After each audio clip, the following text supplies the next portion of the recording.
بسم الله الرحمن الرحيم والصلاة والسلام على أشرف المرسلين سيدنا محمد وعلى آله وصحبه أجمعين. Chers élèves, donc nous allons aujourd'hui commencer la séquence 2 qui est consacrée. Donc on va faire donc, des généralités sur les fonctions. Et dans cette leçon numéro 1, on va la consacrer à l'étude des fonctions sinus et cosinus. Donc nous avons déjà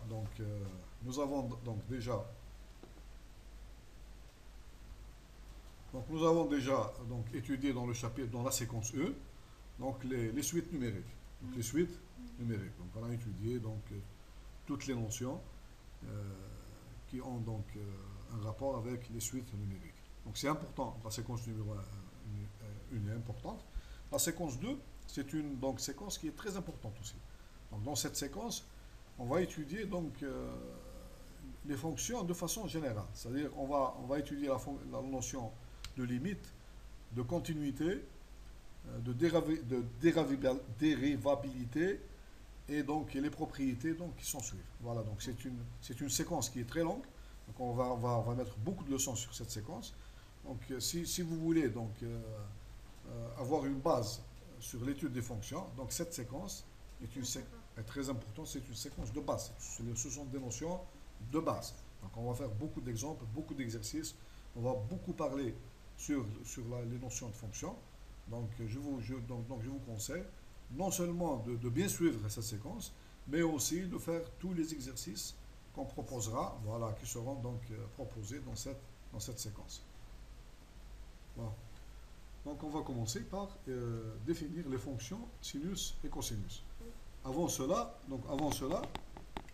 on va faire le schéma, on fait le schéma, on considère le schéma suivant. Donc soit C, le cercle, donc je le dessine ici, ce que j'ai dessiné ici, c'est C, c'est le cercle trigonométrique orienté. C'est-à-dire, j'oriente le cercle suivant cette direction, d'accord? Si je prends un angle et je parcours le cercle dans ce sens-là, l'angle il est positif. Oui. Si je parcours le cercle dans le sens contraire, donc l'angle il est négatif. D'accord? Bon. Considérons maintenant la droite réelle. Considérons la droite réelle. Donc je peux la dessiner sur un axe ici. Et je dessine, puisque je suppose que je parcours le cercle trigonométrique dans le sens positif. D'accord? Oui. Donc vous allez voir que ça c'est l'origine de la droite réelle, c'est le point 0 ici. I, c'est le point 0. Donc je vais le mettre ici, c'est le point 0. Et tous les nombres positifs se trouvent dans ce demi-axe. Oui. Donc, si l'autre demi-axe, il y a les nombres réels qui sont négatifs. D'accord? Bon. Donc, je vais écrire ici, c'est la droite réelle. Donc, ici, c'est la droite réelle. Bon. Qu'est-ce que je fais? Je prends cette droite-là, ce demi-axe-là, je mets le point I sur le point ici, le cercle trigonométrique, le point. Quelles sont les coordonnées de ce point-là? C'est le point 0, 1. Ce point-là, c'est exactement ce point-là. Donc, ce point-là, je vais l'écrire. Donc, c'est le point. Bon, je vais un peu agrandir. Donc, le point ici, c'est le point exactement 0. C'est le point 0, 1.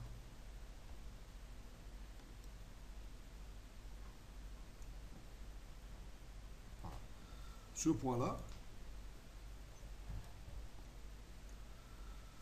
le point, je vais mettre sur ce point-là, je vais mettre le point I de la droite réelle. D'accord? Je vais mettre exactement sur le point 0,1 le point I, c'est-à-dire le point 0 de l'axe réel. C'est-à-dire, je vais l'écrire encore. Donc, en vérité, je vais faire une correspondance. Au point 0 de l'axe réel, je lui fais correspondre quel point? 0,1. Le point I.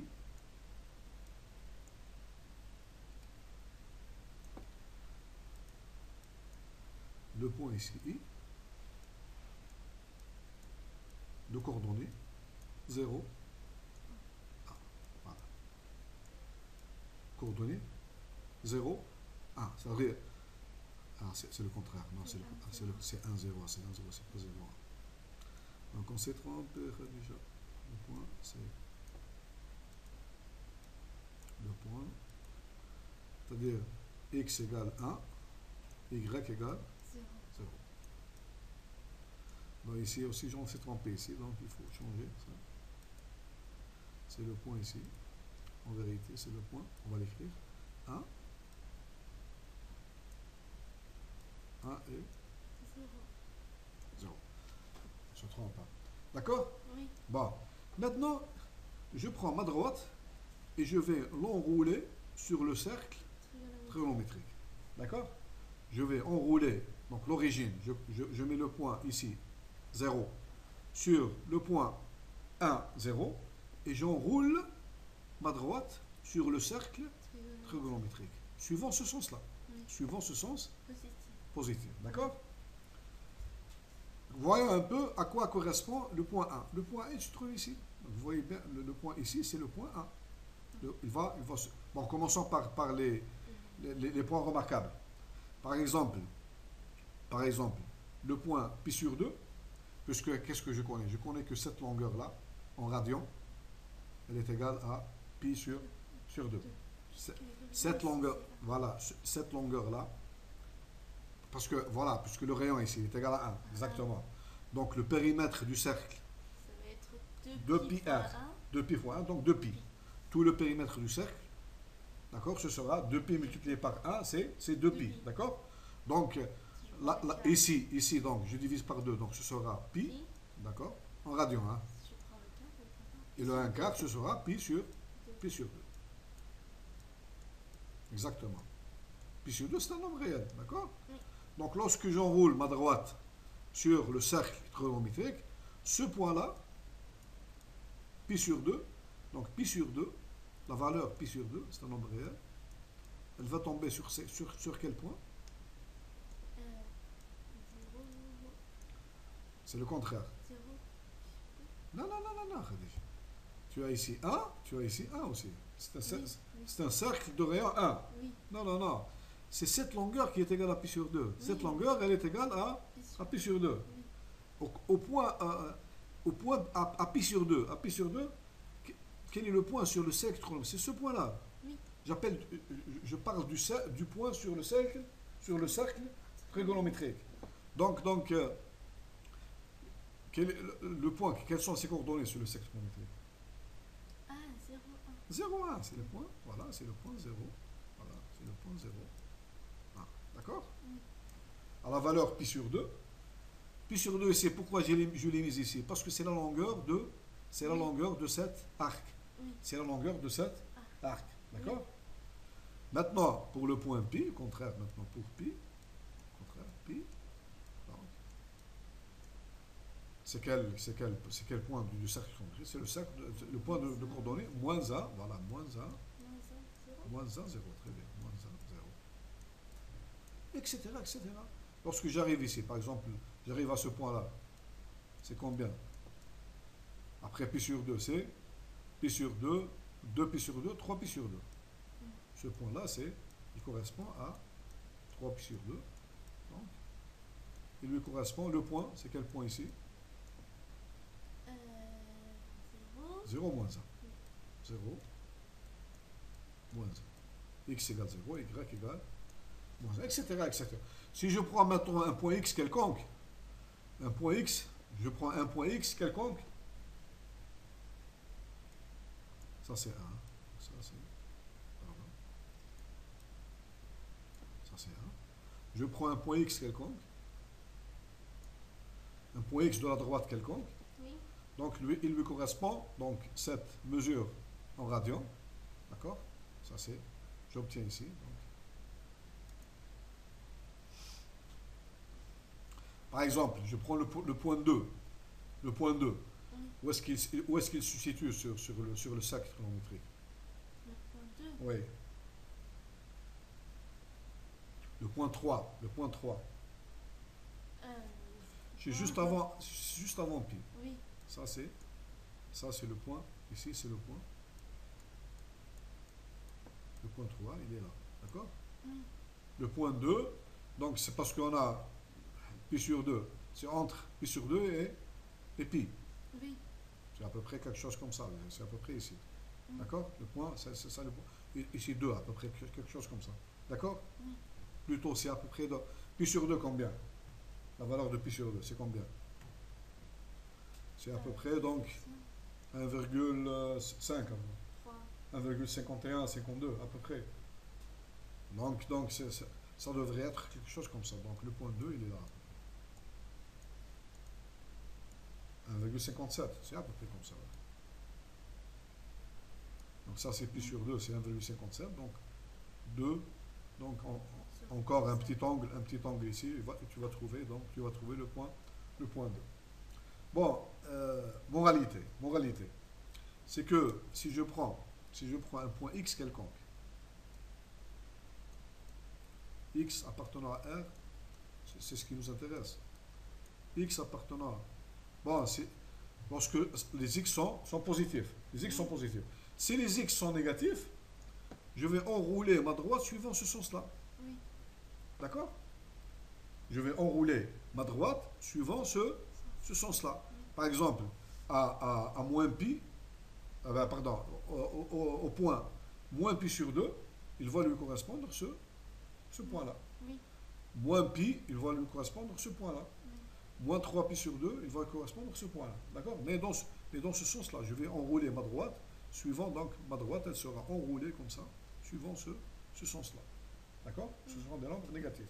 Donc ainsi, à tout point x appartenant à R, je lui fais correspondre donc un point. Combien de points je peux donc associer à un nombre réel quelconque? Combien? Un seul point.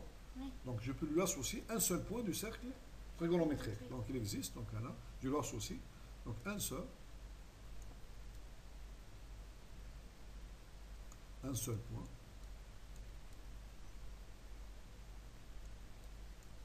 Un seul point du cercle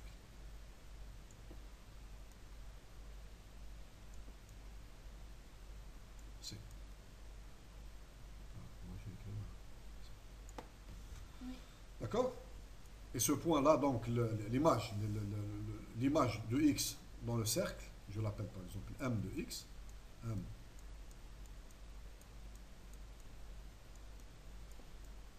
Si j'ai ici, voilà, supposons que j'ai un point ici, x, d'accord? Un point x. D'accord? Ou bien un point x ici. Bon, prenons un point x entre pi et 2pi. Comme ça, on peut le dessiner sur le graphe. X, donc il sera entre pi et 2pi. Donc il sera ici à peu près. D'accord? X. Voilà. Oui. Donc, pardon, c'est m de x. Ça, c'est pas x, c'est m de l'image. Là aussi, c'est m de pi, c'est l'image de pi sur le cercle trigonométrique. Donc, c'est son image, c'est le point. Il correspond à quoi ce m de x? À l'image de x. Oui, mais oui, je sais l'image, mais comment je le connais? C'est la longueur. Oui. C'est la longueur de l'arc. L'arc, c'est la longueur, parce que je pointe x ici. C'est sa longueur c'est-à-dire c'est sa longueur x lorsque je le déroule sur le cercle trigonométrique. Donc, c'est la longueur de l'arc. Oui. X, le point M, ça correspond à la longueur, donc, ou bien encore, c'est la mesure, parce que c'est la mesure de l'angle en radian. C'est la mesure de l'angle en radian. D'accord? Oui. C'est la mesure de l'angle En en radian. Parce que pourquoi ça, Khalid? Il faut bien voir ici. Parce que, regarde bien, puisque ce cercle-là, il est de rayon 1. Oui. Donc, le périmètre du cercle est égal à 2pi multiplié par 1. Le périmètre du cercle multiplié par 1. Si je prends maintenant, bon, lorsque je prends un x, une valeur x positive par exemple, et je vais l'enrouler sur le cercle trigonométrique.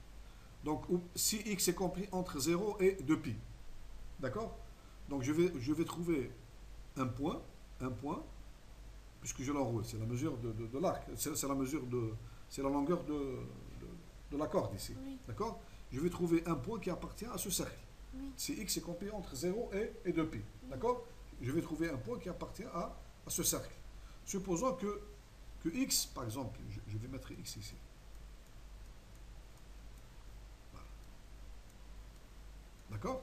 Oui. Supposons lorsque je déroule donc ma droite réelle, je commence par l'origine, x, je vais trouver donc x est compris entre 0 et 2π. Oui. Donc je vais trouver un point qui appartient à ce cercle. D'accord? Oui. Regarde, calculons la mesure de x. Là, calculons cette longueur. Oui. Elle est égale à quoi? Regarde, tu as le cercle, tout le cercle, donc périmètre du cercle 2π. Bon, pour ne pas compliquer, donc supposons que 1 est là, donc 1, cette quantité-là, elle mesure donc Un radian. 1 radian. Donc si tu prends x, tu vas multiplier par 1. Oui. X fois 7, x fois 7, cette longueur. Oui. D'accord? Si x par exemple est là, donc x, tu vas multiplier donc cette mesure-là par x. Tu vas trouver donc la mesure en radian du point x. Ou bien de l'angle ici, parce qu'on parle de l'angle ici. Voilà. Donc tu as la mesure en radian ici.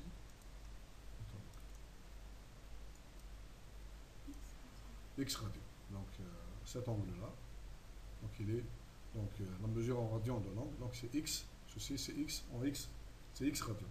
Bon. Ce qui nous intéresse, parce qu'on ne va pas rentrer beaucoup dans les détails, ce qui nous intéresse, parce qu'on va étudier donc la fonction sinus et la fonction cosinus. Ce qui nous intéresse donc le plus, c'est que donc en vérité on a une correspondance, donc une correspondance entre R. C'est pas une bijection, hein, mais il y a une fonction entre R et quoi? Et le cercle trigonométrique. Ça, c'est le cercle trigonométrique. Donc, à chaque x, je lui correspond donc m point m de x. Un seul point. Donc, il existe un seul point donc, qui est associé à...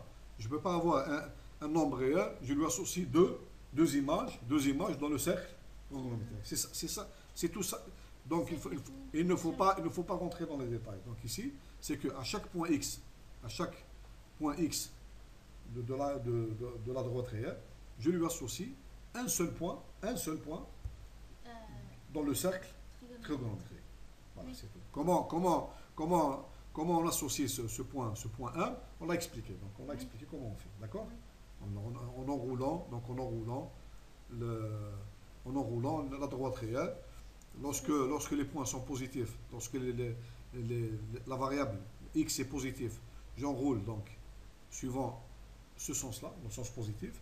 Si les nombres sont négatifs, donc j'enroule ma droite suivant ce sens-là. Oui. C'est tout. Donc, bon, maintenant, réciproquement.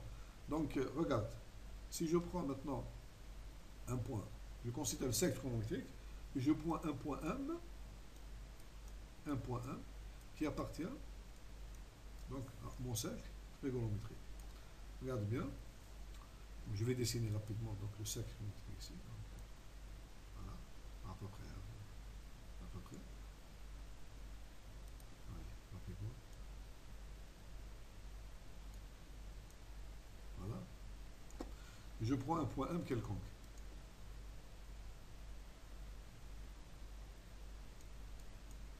Un point 1 qui appartient à mon cercle trigonométrique.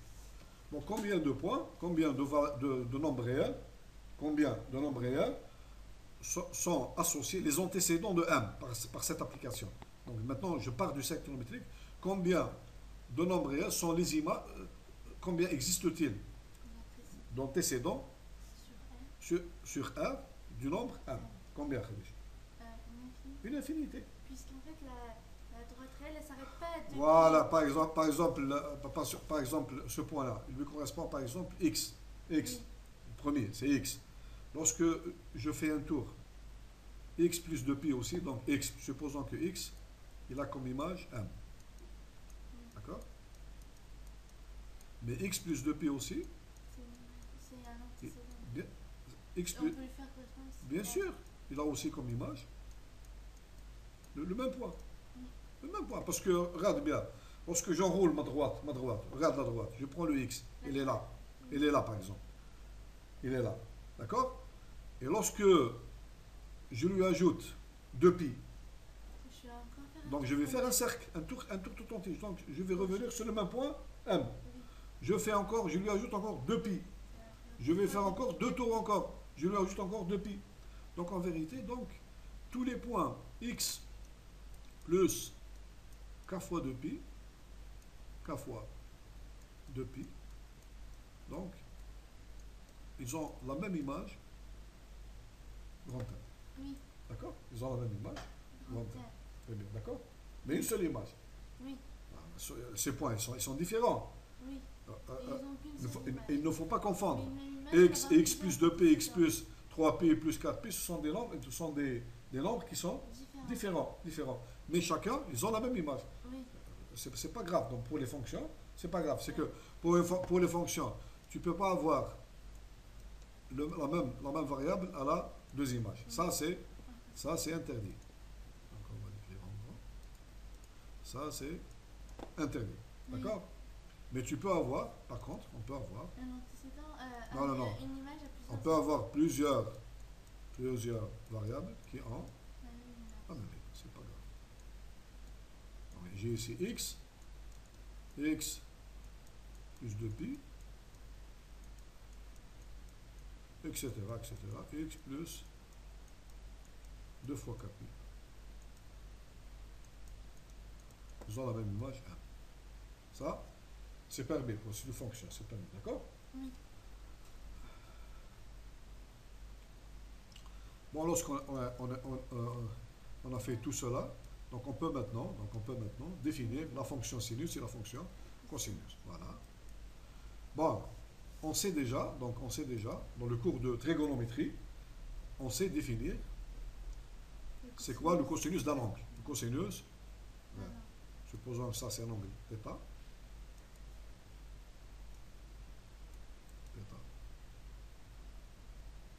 Par définition, c'est quoi le cosinus? Dans le cercle trigonométrique, rayon 1 ici, d'accord? C'est quoi le cosinus? C'est la projection, le cosinus, c'est la projection sur l'axe des x. Donc ça c'est l'axe des x, et là c'est l'axe des y. C'est une valeur qui est comprise entre 0 et 1, d'accord? Et le sinus, voilà, c'est la projection sur l'axe des y. Voilà, donc je trace le cercle trigonométrique, donc ça c'est le cosinus θ, et ça c'est sinus θ, d'accord? Bon, et bien c'est simple. Donc ceci étant, donc définition, donc je vais définir, maintenant je peux définir, donc définition, je suis en mesure, définition,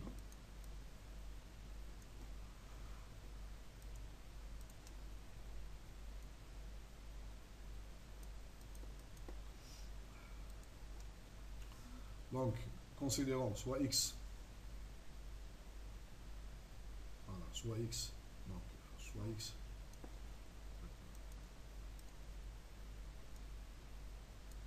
considérons x, soit x, donc appartenant à R quelconque, d'accord, un nombre réel quelconque, je définis donc, et je considère grand M de x, donc son image, son image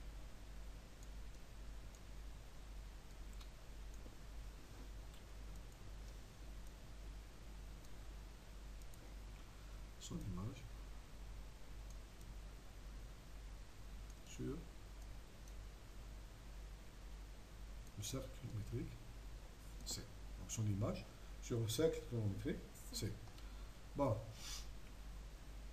Bon, supposons que j'écris ici I pour I. D'accord.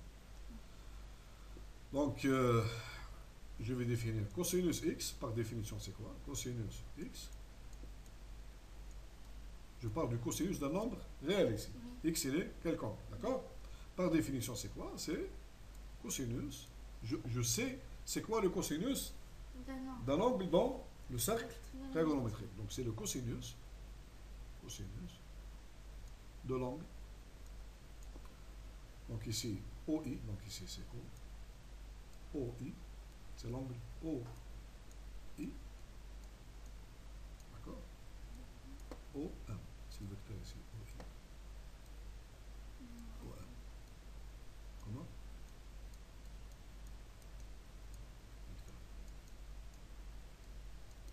C'est un angle orienté, d'accord? Oui. Dans la direction OI, Positif. OM. Je laisse comme ça. Oui. Et sinus x, la même chose. Sinus x,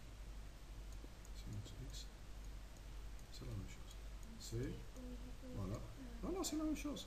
C'est le sinus de cet angle-là, c'est la même chose. C'est la même chose. Après, comment on le trouve? Donc, on sait comment on le trouve. Donc, c'est la même chose OI, de l'angle OI. Voilà.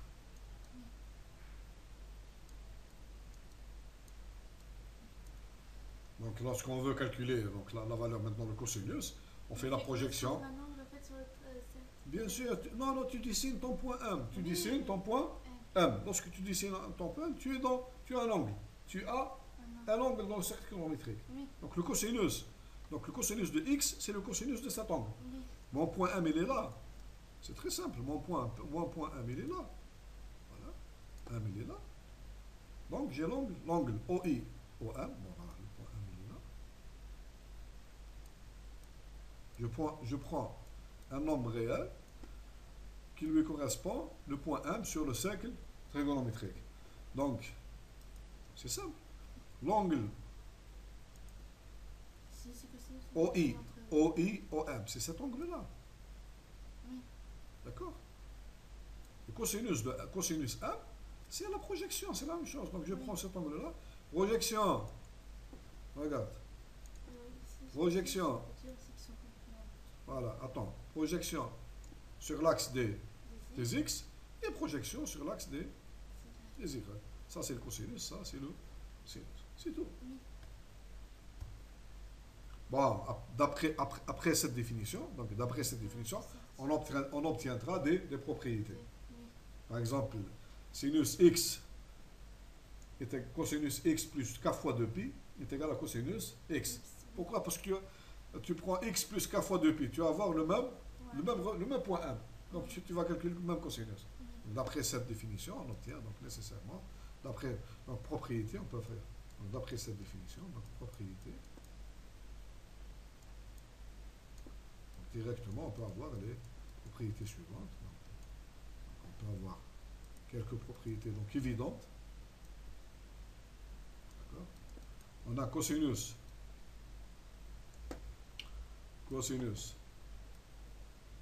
pour tout x réel. Bon, si mon x est négatif, si le x est négatif, donc je fais comme ça. Oui. D'accord? Si le x est négatif. Donc je vais enrouler ma droite, le point M, suivant cette direction. Donc ce sera donc, l'angle il sera négatif. D'accord? L'angle il sera, donc je le mets dans cette direction-là. D'accord? Donc le θ, il est comme ça.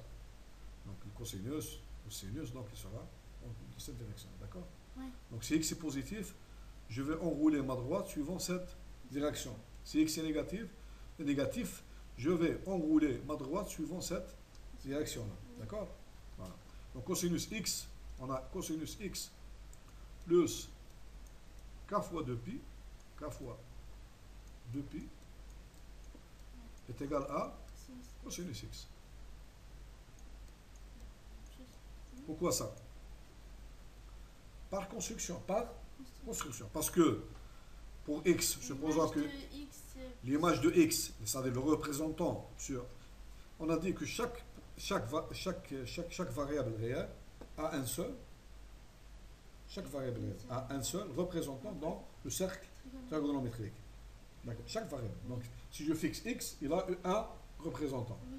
Mais x, toutes ces variables-là, lorsque k parcourt n, ou bien z, ils ont le même représentant m. Oui. X, il a m comme représentant. Je lui ajoute 2pi, je vais trouver le même m. Oui. Je lui ajoute 4pi, je vais trouver le même m. Je lui enlève 2pi, donc je vais en rotation comme ça, k négatif. Je vais trouver le même m. Oui. Donc k appartenant à z ici. Oui. Donc lorsque je calcule cosinus, c'est le même cosinus et c'est le même Sinus. sinus. D'accord? Oui. Donc on a aussi ici sinus, la même chose, sinus de x, voilà, plus k fois 2pi est égal à sinus x.